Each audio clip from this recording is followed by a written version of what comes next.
Hello and welcome. I am passionate about communication skills, and I'd like to share a story to explain why.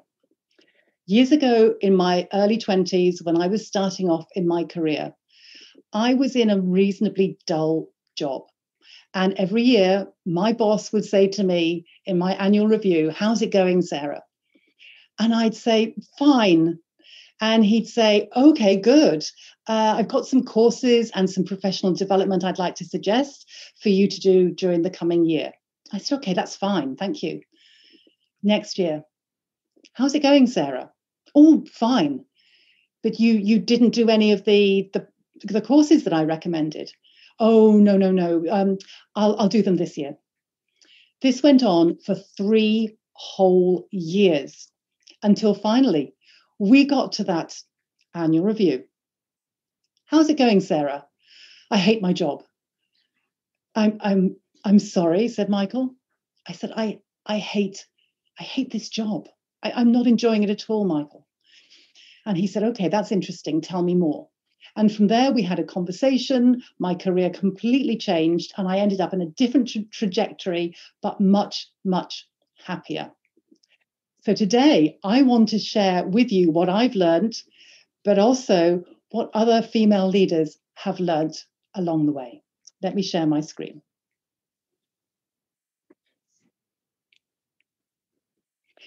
So first of all, a question for you. What difference would it make to your career if you could speak with more confidence? And I'd like you to share these ideas so we can use the QA chat function. If you've got some ideas, put them down. If they're not coming to you instantly, we're together for 40 minutes so you can keep adding them. You will really be doing someone a favor because it's by seeing other people's ideas that we all grow. And today is all about learning from each other. So keep them coming. When we made Confident Speaking for Women, it's a 3-hour program that we developed. Today, I'm sharing a snapshot. We interviewed women from a cross-section of different industries, and we asked them what they had learned and what advice and what strategies they could share with us to incorporate within the program. Today, I don't have time to share all their advice, but if you'd like to stay with us to the end, I've got a link that I can share with you then, and that will give you access to a white paper called Circles of Light. In there, we share so much more than I can pile in to the next 40 minutes. Their advice was totally aligned with the program we were writing. They had 3 main things to say. Be clear and concise, be confident in the way you say things, and be courageous in making those conversations happen. We'll be looking at each of these circles. So it's with great pleasure that I welcome you today to Confident Speaking with a particular focus on the virtual environment. My name is Sarah Palmer. I'm based in Devon in the UK, and everything I do is about speaking concisely and clearly, about influencing decisions and making sure meetings end with clear actions. Otherwise, it's a lot of hot air and it's a waste of a lifetime. Today, we're going to cover 3 key areas. We're going to look at what is it that you would like to say that could be a game changer for you, either personally or in your career. Then we're going to look at how you can make that request clearly and concisely and project confidence while you do so. Before we do that, though, I would like to share with you a quote. This is a quote I came across fairly early on in lockdown. It came along in my social media stream, and it really spoke to me. So I'd love to share this with you now. If you'd like to close your eyes and listen, or you can read along with me, whichever you prefer, that's absolutely fine. The quote is from the Council of 13 Indigenous Grandmothers. And I didn't even know, to my shame, that that was such a thing. But it's such a rich quote. It says, "As you move through these changing times, be easy on yourself and be easy on one another. You're at the beginning of something new. You are learning a new way of being. Your mother's grandmother knew how to do this. Your ancestors from long ago knew how to do this. They knew the power of the feminine principle. And because you carry their DNA in your body, this wisdom and this way of being is within you. Call on it. Call it up. Invite your ancestors in. A breeze is stirring. Feel the sun on your wings. It's a beautiful quote. And this is about taking time out for you so that we can share and tap into this collective wisdom that we have with us today. So turn off your laptops, or turn off your emails rather, turn off your phones, lock the door, whatever you need to do to carve out space for yourself. Today, we're going to talk about 6 things. I'm going to share with you what we call the PrEP model. This is a model to speak concisely. I'm going to help you identify a proposal or an ask, and then we're going to look at how you can say that clearly, confidently, and courageously before we then look at what the next steps may mean for you. So the PrEP model. This is a way of being able to articulate in just 30 seconds a request. You clearly state what it is you want in one sentence at the beginning. Then you explain the reason. Why do you want it? From the business's point of view or from the other person's point of view. You share some evidence or an example which is compelling, and then repeat at the end what it is you want. This is very important that you repeat it at the end. A lot of people get so bogged down with the detail, we get caught up in the weeds, if you like, that the person we're talking to is left kind of scratching their heads thinking, so what is it you want? I mean, do you want this or do you not want that? They get a bit lost. So we articulated it again at the bottom, makes it much clearer. So I want you to imagine you're at a meeting. There is a plate in front of you, in front of everybody, and there is one chocolate brownie on it. This is your chance to pitch in 30 seconds for that chocolate brownie. Now, you may have already downloaded the worksheet that accompanies this 40 minutes. I'm losing my words now. That accompanies this 40 minutes. If you have, then you can do this on that sheet. If not, then open a Word document or just grab old-fashioned pen and paper and you can do it on there. These are my ideas of how I might pitch for that chocolate brownie. I would like to eat the last chocolate brownie. The reason is it's a distraction. And whilst it remains on the plate, none of us can fully focus on this meeting. Research has shown it can take between 5 and 25 minutes to refocus from a distraction. So I would be doing everyone a favor by just removing it. So again, what I'm asking for is the opportunity to eat the last chocolate brownie. Okay, you're getting the idea?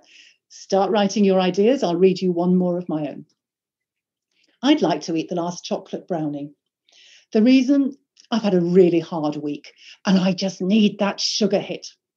Research has shown the brain needs 400 calories to function properly, and I have eaten nothing today.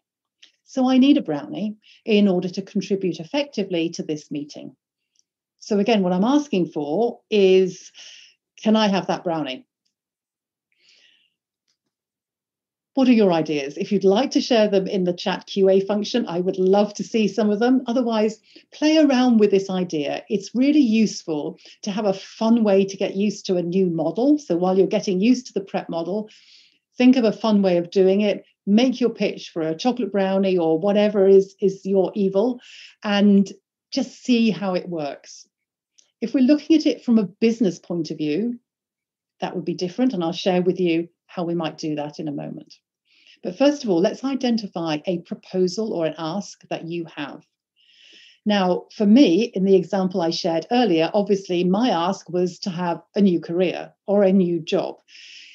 Yours may be similar, or there may be something else. Maybe you want more flexible working hours. Maybe you have a project that you would like to work on and you'd like to take ownership of it. Maybe there's something you'd like to do within your neighborhood, and there's something you'd like to pitch to your neighbors. So whatever it is, Think about that. It would be really useful, again, if you could share your ideas over in the QA and chat function, because you may inspire somebody else when they read what you've written. So once you've got that, and if you're looking at this through a recording, you can pause it until you've written it down. For the rest of us, we're just going to plow on through this. How are you going to articulate it so you're concise and clear? Well, this is an example of a business ask I prepared earlier.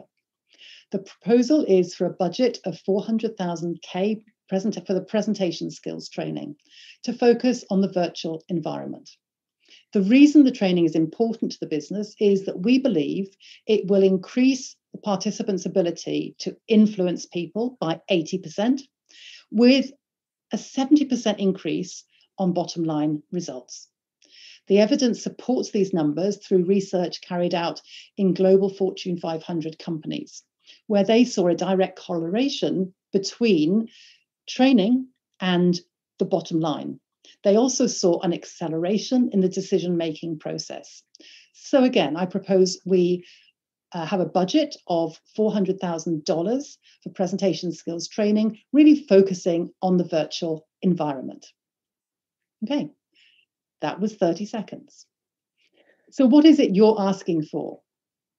I'd like you to be able to make that in just 30 seconds, but be precise. There's no point in saying, I'd like your support for a project. You need to name the project, and you need to say, what does support mean? Support may mean you need budget. Support may also mean you need resources, so you're looking for headcount. Or maybe you're looking for my time. And when do you want it? Is this a regular amount of time that you're looking for, or is that just a one-off? So put that level of detail in there, but we still need it to be one sentence. So here's the challenge. You get to write this in 30 seconds. Are you ready? Just to remind you, this is the one that I prepared earlier. So it's just one sentence. It would be even stronger if I'd said, I need it by Q1. What are you going to write? Your 30 seconds starts now.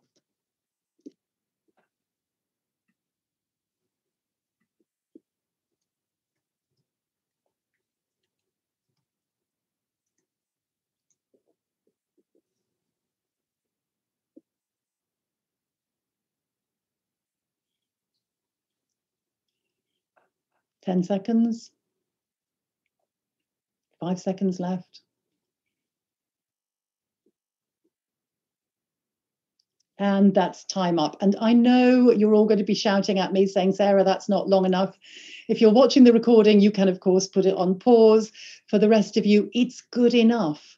You can carry on writing this. We will be practicing it towards the end of our 40 minutes together. But your ideas, just as they come, keep refining them and keep fine-tuning. We're not after perfection here. It's just a first draft. Okay, so you've got an idea of what you're asking for. The next thing is, why are you asking? And look at this from the other person's point of view. Why should they care? Why should they listen to you? Why should they say yes? The most important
thing to do is to think about What are their deliverables? What are their KPIs? Where are their interests? And if you can identify what keeps them awake at night, then it's much easier for them to see how what you're suggesting fits into your bit of the jigsaw fits into what they're looking for. So if you know they're always worrying about security and your idea will help them with security, or you're going to increase safety, or you're going to reduce costs, and you know that's what they're worried about, speak to their concerns, you're more likely to get their interest. And again, put numbers in if you have them. If you haven't got them, you could just make them up for today. When you do this for real, obviously, check your figures. But if it has more impact, if you can say by 80%, by 70%, it's going to double something. It's going to reduce it by, and say how much, and give it your best educated guess. Okay, let's see what you come up with. Your 30 seconds starts now.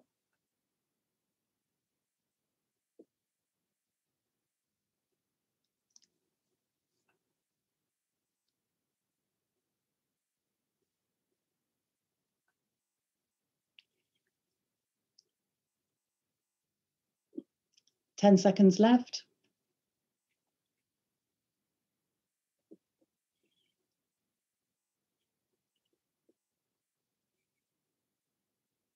Okay, there we go. And time is up. It's amazing how quickly 30 seconds goes, but you've got the idea and you can keep refining this.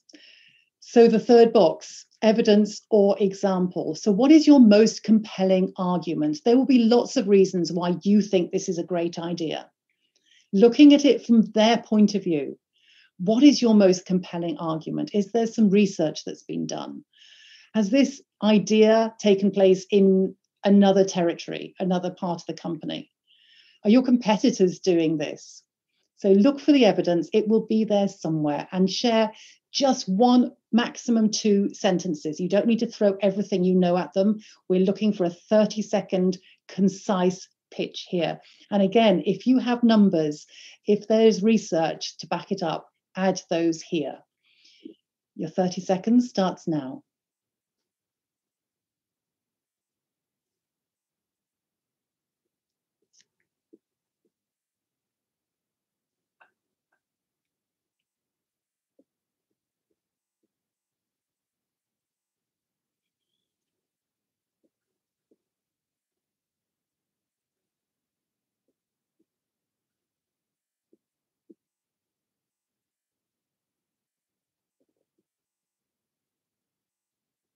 Great, time up. You are really getting the hang of this now. Well done. So finally, the fourth box. This is the easiest. I'm not even going to give you 30 seconds for this, because this is a copy and paste exercise. Whatever you asked for in the first box, of course, you need to ask for the same thing when you get to the end of your pitch. So copy and paste. So again, what I'm asking for is copy and paste whatever you wrote at the beginning.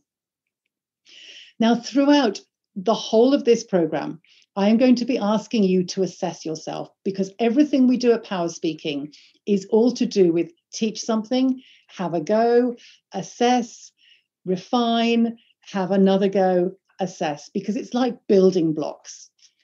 And I will also be encouraging you to record yourself either on your phone, or you can, at another time, you can set up a Zoom call or Hangouts or whatever you're using, WebEx, and record and review and assess. So if I'm asking you to assess yourself today in terms of how clear and concise you are generally, and I ask you to score yourself on a 1 to 5. 5 is, yep, I have nailed this skill, Sarah. I'm fantastic at this. Number 1 is, actually, I think I need a bit of help with this. I'm not doing as well as I want to. So generally speaking, I don't mean just today, but generally, how concise are you and how clear? Rate yourself on a scale of 1 to 5. You do not have to share this with anybody. It's just for yourself. So let's look at confidence. You've got what you're asking for. Now we need to make sure you're projecting confidence and credibility as you ask for it. So what makes a speaker, in your opinion, appear confident in this virtual environment? Now, I'd love to hear your ideas. If you can put them in chat, That would be absolutely great. So what is it that the speaker does that makes them appear confident? And I have a rough idea of what you're going to come up with because I have taught these, done these trainings for many years.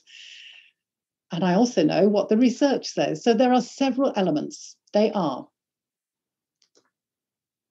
the way you use your voice, eye contact, gestures, and pause.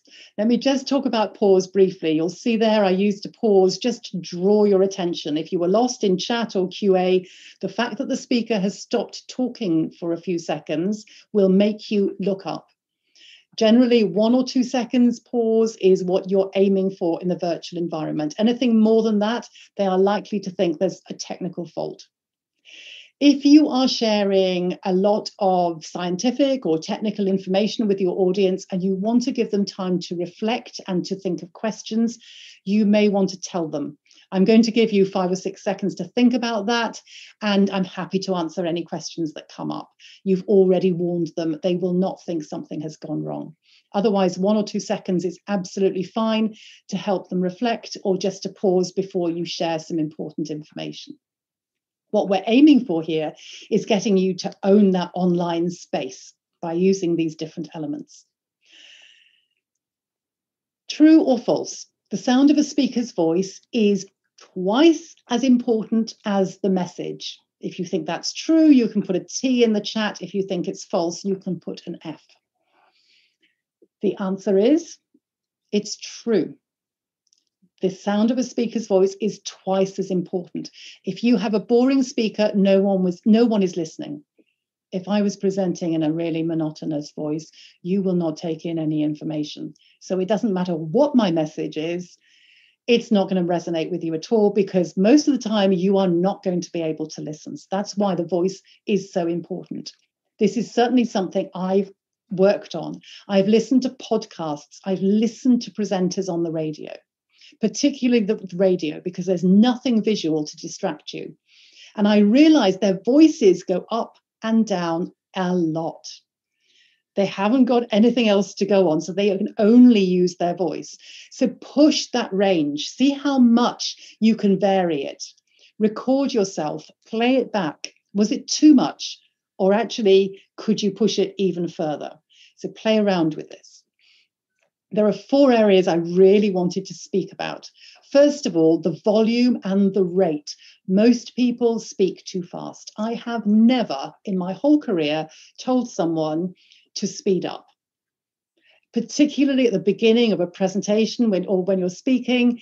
People tend to be nervous, so they tend to go too fast. And that's a shame because the audience just tune out. So slow down, but you can also vary the pace later. Also, make sure you articulate your words clearly. People need time to get used to the way you say things. Whether English is your first language or not doesn't matter at all. Just slow down till we get used to the way you're speaking, and then it's absolutely fine after that. The inflections of the words you emphasize will completely change the meaning of them. So if you say to yourself out loud, the sentences on the top right, you will hear the meaning changes completely. Do your audiences a favor, emphasize the words that are important. And project your voice, speak loudly. If I had a really quiet voice, you'd have to reach out and adjust the volume. No one is going to adjust the volume. They don't know whether you're interesting or not. So give them the volume. Don't give them the choice to tune out. It also puts more energy into what you're saying if you can pump the volume out. So again, that might be something that you would like to work on. My other top tip is to sing. Now, I am tone deaf. We are not going to be doing this exercise today. I sing in the car. I wind the windows up. I'm driving on the highway, the motorway, fast road, wherever, so no one can hear me, but I sing. I'm particularly working on those lower notes.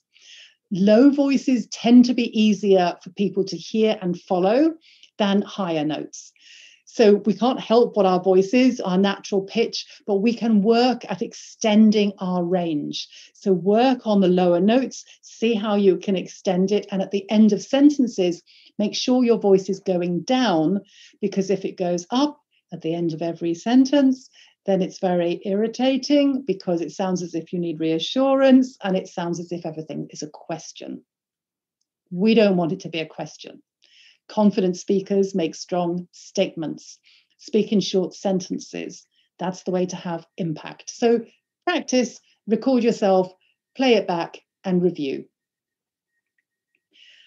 Webcams on. I know, we are all tired of appearing on screen, of watching on screen. But when I am presenting, I want to make sure everyone is fully focused. So I usually start by saying just that.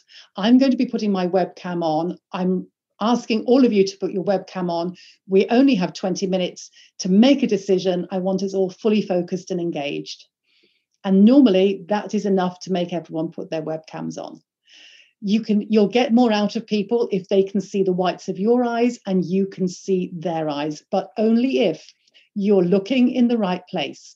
As you'll see, the person on the left, well, me on the left, I'm looking down. I'm actually looking at my slide deck. But it looks as if I'm looking right down, I'm disinterested, and I've lost the power. If you make good eye contact, so at the moment I'm looking just above my slides, as I am in the picture on the right, to make sure I'm just underneath the camera, it looks as if I'm looking directly at you.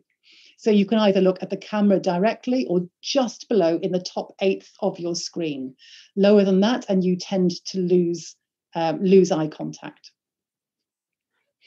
So let's look at gestures before we move on. The place where you need to be is within zone 2. So in the middle, within your frame, that's zone 2. Zone 1 is small gestures. They don't appear to have much impact at all, and they can be very distracting.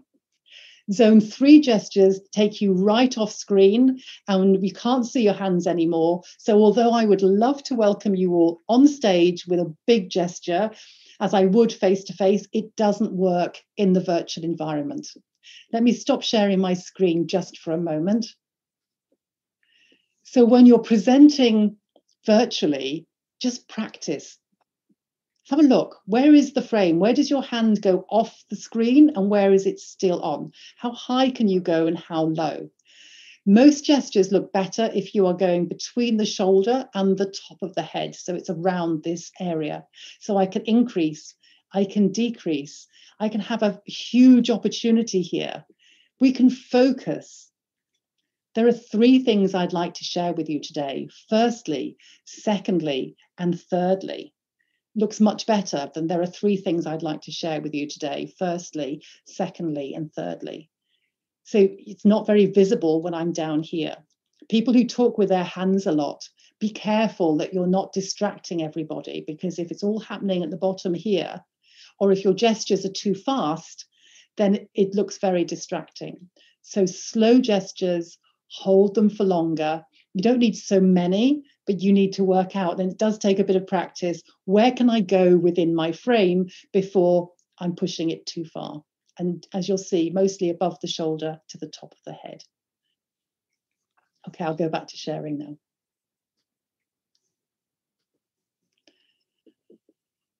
So as I promised earlier, it's a really good idea to hear yourself saying that 30-second pitch or request.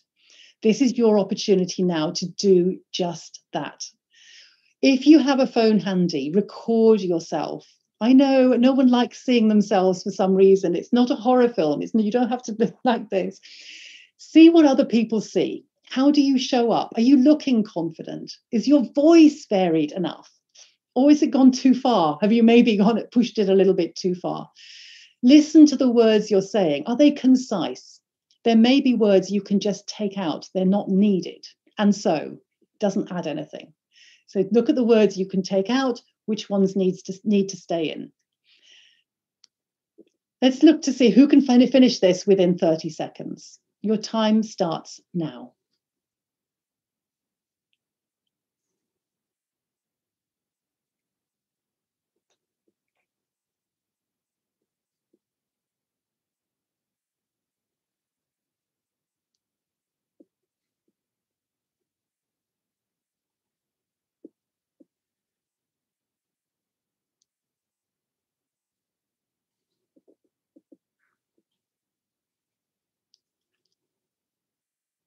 Okay, that's time up. That was 30 seconds. So that was your 30-second pitch. It takes some practice, but you should be able to say it roughly around 30 seconds. If you're still talking, it means you've written too much.